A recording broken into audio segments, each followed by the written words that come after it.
The official countdown is on for the launch of the Artemis II rocket. This is a look at the launch pad at Kennedy Space Center, where in less than 48 hours, 4 astronauts are scheduled to lift off on a mission around the moon.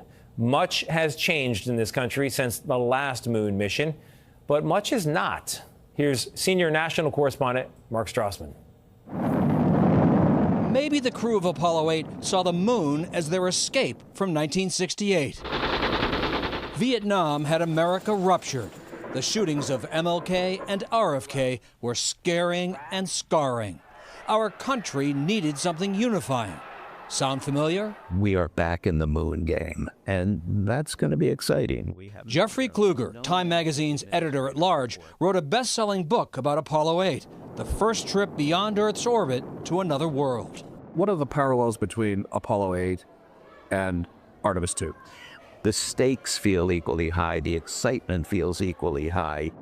Like Apollo 8, Artemis II will be a test flight, a giant leap toward eventual moonwalking, scheduled for early 2028, and ultimately establishing a permanent lunar base. Apollo 8's permanence came from this famed image, Earthrise. God created the heaven and the earth. And a gospel reading from the crew.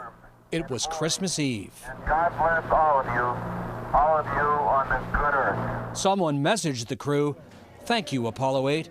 You saved 1968. It was an inflection point at the end of the year and was something that Americans as a group and the world at large deeply, desperately needed.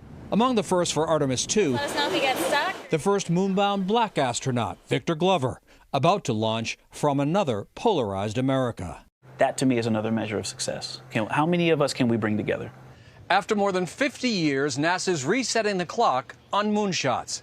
This moment, this era of human spaceflight feels both new and familiar. Mark Strassmann, CBS News, at the Kennedy Space Center.